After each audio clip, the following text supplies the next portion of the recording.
오늘 강의에 앞서서 우리가 잠깐 지난 몇 주 뒤를 돌아보는 시간을 갖도록 하겠습니다. 문제 69번 질문인데요. 보이지 않는 교회의 지체들이 그리스도와 더불어 갖는 은혜의 교제는 무엇인가 하는 질문이었어요. 여러분 기억하시나요? 자, 답을 한번 읽어볼까요? 시작. 보이지 않는 교회 지체들이 그리스도와 더불어 갖는 은혜의 교제는 그들이 의롭다함을 받고 양자가 되고 성화되며 그 밖에 이 생에서 그와 연합함을 나타내는 그 어떠한 일이 진행될 때 그리스도의 중보하시는 효능에 참여하는 것이다. 아멘. 자, 주님과의 연합, 그로 말미암는 주님과의 교제, 교통으로 인하여서 우리 안에 이루어지는 놀라운 일 첫 번째는 뭐라고 이야기해요? 그들이 의롭다함을 받고, 의롭다함 받는다는 거예요. 이걸 칭이라고 제가 지난 시간에 설명을 했죠. 주님의 의가 나의 의로 간주된다, 전가된다는 거예요. 이것이 바로 우리가 누리는 놀라운 은총입니다. 이 철로 역정의 저자로 잘 알려진 존 버년 목사님의 자서전이 죄인의 괴수에게 주신 하나님의 은혜라는 그런 책이에요. 근데 거길 보면 이 존 버년 목사님이 종교 생활을 해요. 교회에 열심히 출석을 하지만 그럼에도 불구하고 그 안에 두려움과 염려와 어떤 공포가 있었어요. 그런데 이 전가된 의, 나의 의가 아니라 그리스도의 의가 바로 나의 것으로 간주된다고 하는 이 놀라운 깨달음이 이 존 버년 목사님에 있어서 인생의 어떤 전환점이 되게 됩니다. 그래서 그때부터 이 존 버년 목사님이 모든 공포와 모든 두려움들을 떨쳐내고 참된 기쁨과 자유와 안식 가운데로 나아가게 됩니다. 이 전가된 의, 칭의는 그래서 정말 중요해요. 여러분 가운데도 그러한 깨달음이 있기를 원하고 그러한 은혜와 은총이 여러분의 심령 가운데 가득 넘치기를 바랍니다. 자, 오늘은 주님과의 연합, 그로 말미암는 교제를 통하여서 우리 가운데 이루어지는 두 번째 놀라운 일에 대해서 우리 함께 나눌 거예요. 그게 뭐냐면 양자됨이라고 하는 거예요. 양자됨. 자, 대요리문답 74번 문항입니다. 양자로 삼는 것은 무엇인가? 자, 답을 한번 여러분 읽어볼까요? 시작. 양자로 삼는 것은 하나님께서 당신의 독생자 예수 그리스도 안에서 그리고 그분을 위하여 자의로 베푸시는 은혜의 행위이다.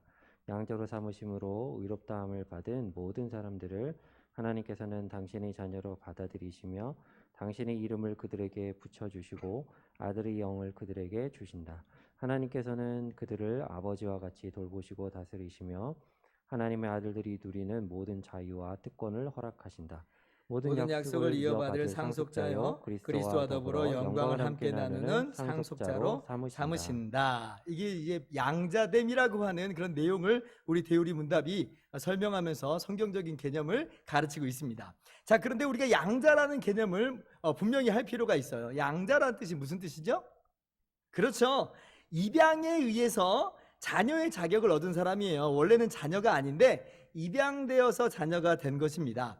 자, 그렇다면 우리가 하나님의 양자가 되었다라고 하는 말은 무슨 말이에요? 전에는 우리가 하나님의 자녀가 아니었다는 거예요. 이것을 우리가 분명히 알아야 돼요. 어떤 사람들은 우리가 다 하나님의 만드신 피조물이니까 하나님의 자녀 아닙니까? 그렇게 말씀하시는 분들이 있어요. 예, 맞아요. 우리가 하나님의 피조물이라고 하는 측면에서는 우리 모두가 하나님의 소생이라고 불릴 수가 있어요. 사도행전 17장을 보면 바울이 아테네에서 전도하는 그런 대목이 나오는데 헬라 철학자들의 말을 인용해요. 우리가 신의 소생이라고 너희가 그렇게 말하지 않느냐? 그 말이 맞다. 하나님께서 우리를 만드셨다는 측면에서 우리는 하나님의 소생이다. 그러니까 우상 만들지 말고 정말 하나님 믿고 하나님만 섬기는 사람이 되라, 이렇게 말한 적이 있었어요. 그래서 하나님의 소생, 이런 표현이 전혀 불가능하지 않습니다만은 여러분이 맥락을 좀 보셔야 돼요. 이 맥락은 전도적인 측면, 변증적 측면 속에서 어떤 접촉점을 두는 측면으로 그렇게 우리가 모두 다 하나님의 소생이라고 하는 거예요.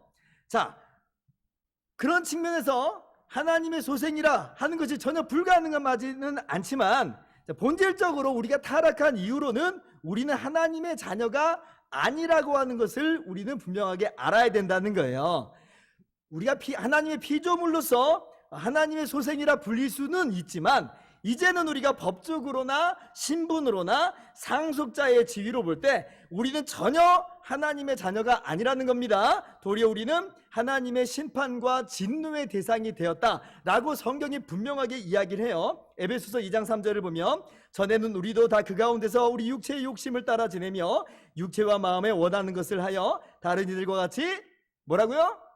본질상 진노의 자녀다. 본질적으로 우리는 이제 하나님의 자녀가 아닌 존재예요. 피조물은 맞지만 타락해버렸어요. 우리는 도리어 하나님의 진노의 대상으로 전락해버렸습니다. 이게 우리의 본질이에요. 이게 우리의 모습이라 하는 거예요. 여러분, 이 두 가지 의미를 헷갈리면 안 되는 겁니다. 피조물로서는 하나님의 소생이라고 불릴 수 있지만, 그러나 법적인 관계로, 신분의 관계로, 상속자로서의 관계 안에서는 더 이상 우리는 하나님의 자녀가 아니다. 그래서 아예 하나님께서 우리를 지으셨는데 우리가 하나님의 소생인데 하나님이 좀 봐주실 거야. 아니요, 전혀 그렇지 않아요. 하나님은 우리의 창조주시지만 범죄한 우리들에게 있어서 하나님은 공의로우신 하나님이기 때문에 범죄한 그 사람은 영원히 버림받고 심판받는 것이 마땅하다라고 하는 거죠. 여러분, 그래서 이 개념을 분명하게 마음 가운데 새겨야 됩니다. 그래야지 이 양자됨이라고 하는 이 교리가 우리 안에서 얼마나 중요한지, 얼마나 은혜인지를 우리가 깨닫게 되는 거예요. 왜요? 자녀가 아닌 자였다니까요. 자녀가 아닌 자를 자녀로 삼으셨어요. 아니, 자녀이긴커녕 우리는 영원히 심판받아 멸망받아 마땅한 자였어요. 그런데 그런 우리를 거저 자녀로 삼으신 거니까 이게 얼마나 은혜고 얼마나 놀라운 영광이에요. 마치 다리 밑에서 구걸하고 있는 거지를 왕이신 하나님께서 왕자로 삼으시고 궁궐로 우리를 데려가신 거예요. 기가 막힌 은혜죠. 기가 막힌 은혜예요. 그래서 오늘 이 양자됨의 이 교리를 통해서 우리에게 은혜로 거저주신 새로운 정체성, 새로운 관계, 새로운 신분을 깨닫게 되기를 바라고 그 은혜를 충만하게 누리시기를 바랍니다. 자, 그런데 오늘 보세요. 이러한 새로운 신분, 양자됨의 우리의 모습은 우연히 어떻게 하다 보니까 그렇게 된 것이 아니다. 그렇게 대유리문답은 가르쳐요. 성경이 그렇게 가르치는 거예요. 성경은 뭐라고 말하는가? 하나님의 영원하신 계획에서부터 그리스도 안에서 주어진 것이다. 분명하게 가르쳐요. 우리 대유리문답이 성경의 가르침을 가지고 그렇게 우리에게 지금 전해주고 있는 거예요. 성경 말씀 함께 같이 볼까요? 에베소서 1장 5절인데 같이 읽어봅시다. 시작. 그 기쁘신 뜻대로 우리를 예정하사 예수 그리스도로 말미암아 자기의 아들들이 되게 하셨으니. 자, 보세요. 우리를 하나님의 자녀 삼으신 것이 영원전의 계획, 예정이라고 하는 거예요. 우리가 하나님의 자녀 된 것이 하나님의 계획 속에 있었어요. 여러분, 이것이 얼마나 뿌듯한 내용인지 우리가 알아야 돼요. 자, 예를 들어 볼게요. 우리 인간 사회 속에서도 원래부터 계획 안에 있었다는 거하고 일이 어떻게 하다 보니까 그냥 그렇게 되었다 하는 거하고는 완전히 느낌이 달라요. 받아들여지는 게 달라요. 가령 어린 아이들에게, 우리 자녀들에게 이렇게 말했다고 합시다. 한번 생각을 해보는 거예요. 너는 원래 엄마 아빠가 계획했던 게 아니고 그냥 의도하지 않았는데 어떻게 하다 보니까 태어난 거야. 해보세요. 그러면요, 우리 아이들이 금방 울음을 터뜨릴 거예요. 왜냐하면 어떻게 받아들여져요? 아, 나는 부모님에게 있어서 중요한 존재가 아니구나, 나는 의미 있는 존재가 아니구나 라고 하는 뜻으로 받아들여지는 거예요. 여러분이 계획이라고 하는 것은 의미 있음을 내포하는 거예요. 나에게 있어서 중요하다는 거예요. 하나님께서 우리를 자녀로 계획하셨다는 것은 우리가 하나님께 의미 있는 존재다, 우리가 하나님께 중요한 존재다라고 하는 것이에요. 물론 오해하지 마세요. 우리 자체가 가지고 있는 가치가 그만큼 중요하다는 게 아니에요. 하나님이 거저 우리를 의미 있는 존재로 대우하시기로 결정하셨다는 거예요. 이게 하나님의 계획이라고 하는 그 단어 안에 담겨있는 뜻이에요. 우리를 그렇게 자녀로 계획하셨다. 그러니 얼마나 이게 놀라운 소식인가. 여러분, 믿으시기 바랍니다. 하나님께서 영원전부터 저와 여러분을 하나님의 자녀로 계획하셨습니다. 우리는 하나님께 그렇게 태초 전부터 의미 있는 존재였고 중요한 존재였어요. 자, 그런데 그뿐만이 아니에요. 그렇게 하나님께서 우리를 하나님의 자녀 삼으신 것에 있어서 우리가 이 땅에서 반드시 통과해야 되는 게 있는데, 그게 뭐냐면 우리가 죄사함을 받아야 된다는 거예요. 우리가 이 죄사함을 받지 않고서는 하나님께 받아들여짐도 없고 하나님의 자녀가 됨이 불가능합니다. 아까도 말씀드렸다시피 하나님은 지극히 거룩하고 의로우신 하나님이시므로 죄인을 용납하지 않아요. 받아들이지 않아요. 하나님의 자녀가 아닌 거예요. 그래서 우리를 자녀 삼으시는 이 놀라운 계획 가운데 어떤 것도 함께 들어가 있냐면, 하나님께서 우리의 모든 죄를 해결하시는 그 놀라운 은혜가 이 안에 담겨 있어요. 예수님께서 우리 죄를 위해서 대신 십자가에서 죽으시는 그 하나님의 놀라운 사랑이 우리를 자녀 삼으시는 이 계획 가운데 들어가 있다는 거예요. 그렇게 우리를 죄 사하심으로 우리를 하나님의 자녀로 삼으시는 것이죠. 이게 얼마나 기가 막힌 일인지 몰라요. 요한일서 3장 1절 말씀입니다. 또 같이 읽습니다. 보라, 아버지께서 어떠한 사랑을 우리에게 베푸사 하나님의 자녀라 일컬음을 받게 하셨는가. 우리가 그러하도다. 그러므로 세상이 우리를 알지 못함은 그를 알지 못함이라. 보라, 아버지께서 어떠한 사랑을 우리에게 베푸사 우리를 하나님의 자녀로 만드셨는지를 알라는 거예요. 어떠한 사랑을 베푸셨어요?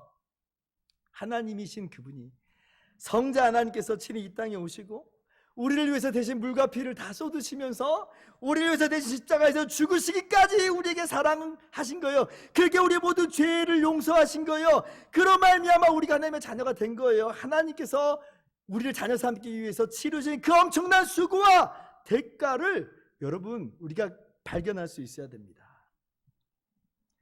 하나님은요, 우리를 하나님의 자녀 삼으시기 위해서 하나님의 일부만 투입하신 게 아니에요. 하나님의 전부를 투입하셨어요.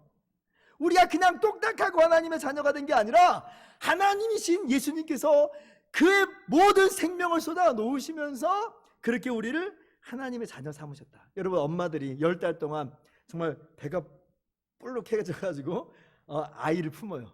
그래서 이 아이가 태어날 때에 이 아이는 내 생명이에요. 내 생명과도 같아요. 그의 해산의 수고 때문에 그래요. 그런데 하나님께서 우리를 자녀 삼으실 때 그것 이상인 거예요.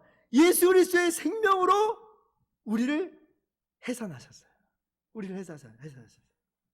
그래서 우리가 하나님의 자녀가 됐다. 그러므로 우리가 하나님의 자녀가 된 것은요, 비단 태초에 하나님의 말씀으로 우리가 지음 받은 것뿐 아니라 지금 우리는요, 그리스도의 살과 피로 다시 지음 받은 새로운 피조물이다 라고 그렇게 이야기할 수도 있어요.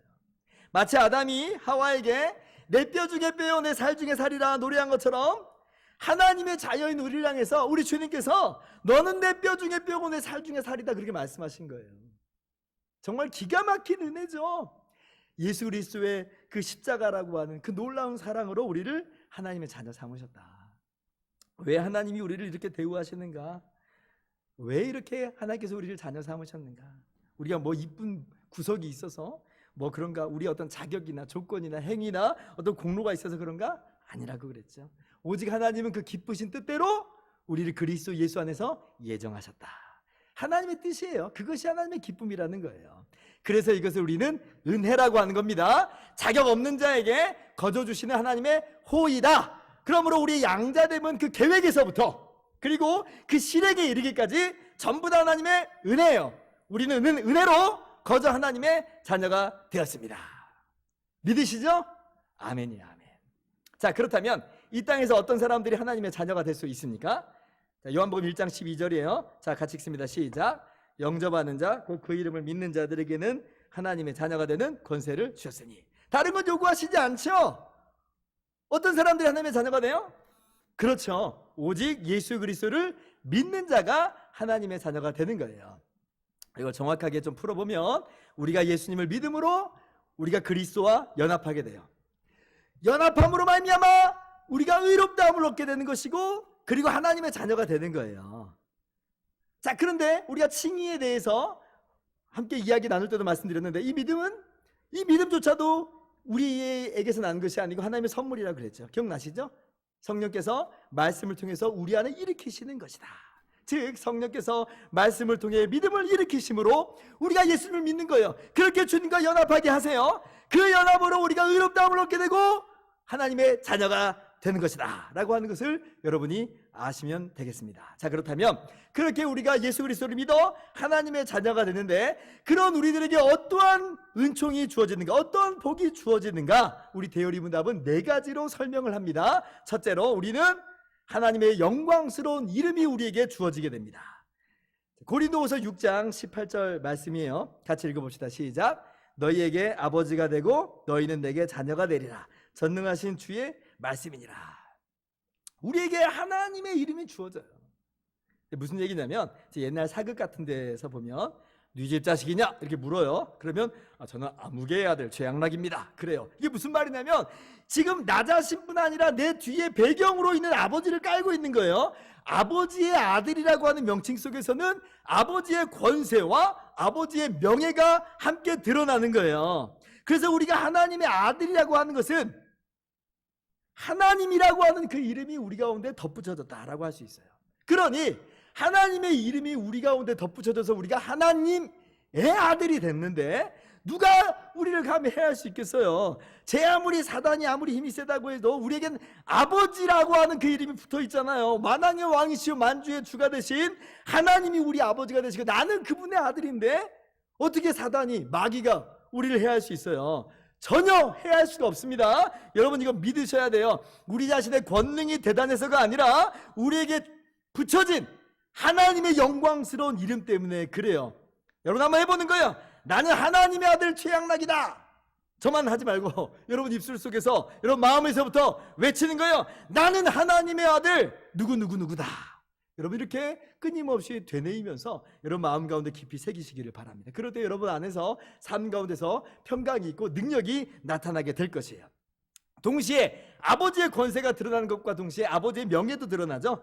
그러므로 사실 이 말은 또 우리가 어떠한 모습으로 살아가야 되는지를 내포하고 있는 거예요. 왕의 자녀답게 살아야죠. 왕의 아들이니까. 세상에 이리저리 기웃거리는 모습으로 살지 말고요. 그거 거짓나는 거예요. 우리 옛 본성일 뿐이에요. 그거 자꾸 따라가지 마세요. 그거 다 버려야 되는 거예요. 우리가 하나님의 자녀가 아니었을 땐 그렇게 살았지만 이젠 하나님의 자녀이므로 옛 모습들은 다 갖다 버리시기를 바랍니다. 두 번째, 하나님의 자녀인 우리들에게 어떠한 복이 있는가 할 때에 하나님의 아들의 영이 주어져요. 갈라디아서 4장 6절 말씀입니다. 같이 읽습니다. 시작. 너희가 아들이므로 하나님이 그 아들의 영을 우리 마음 가운데 보내사 아빠 아버지라 부르게 하셨느니라. 아들의 영, 즉 성령을 우리 가운데 보내셨다. 우리 안에 함께 거하게 하셨다. 그래서 우리가 하나님을 아버지라 아빠라 부를 수 있는 것은 성령께서 우리 안에 거하시기 때문에 가능한 거예요. 그래서 우리가 하나님을 아빠라 부른다고 하는 것은요, 아하, 성령께서 내 안에 내주하고 계시는 것이구나 라고 하는 증거로 여러분이 받아들여도 괜찮습니다. 예, 여러분이 아빠라고 부를 수 있는 것 여러분이 할 수 있어서 하는 게 아니에요. 성령이 여러분 안에 거하시니까 여러분이 하나님을 아빠라 아버지라 부를 수가 있게 된 것이거든요. 어떤 분들은 성령께서 우리 안에 계시지 않는 것처럼 생각을 하고 성령의 임재를 그렇게 사모하는 분들이 있어요. 마치 없는 것처럼 생각하고 성령의 임재를 사모해요. 그러나 그렇지 않아요. 성령께서는 이미 하나님의 자녀인 우리들에게 임재하여 계세요. 내주하여 계세요. 우리가 성령의 임재를 사모하면서 기도하는 것은요, 그러므로 어떤 새로운 임재를 놓고 기도하는 게 아니라 이미 함께 하신 그 성령으로 충만하게 되기를 위하여서 기도하는 거예요. 여러분 이 차이를 여러분 잊지 마시기 바랍니다. 성령이 우리 가운데 없는 건 아닙니다. 성령이 우리 가운데 함께 내주하여 계십니다. 셋째로 하나님의 자녀인 우리들에게 어떠한 은총이 있는가?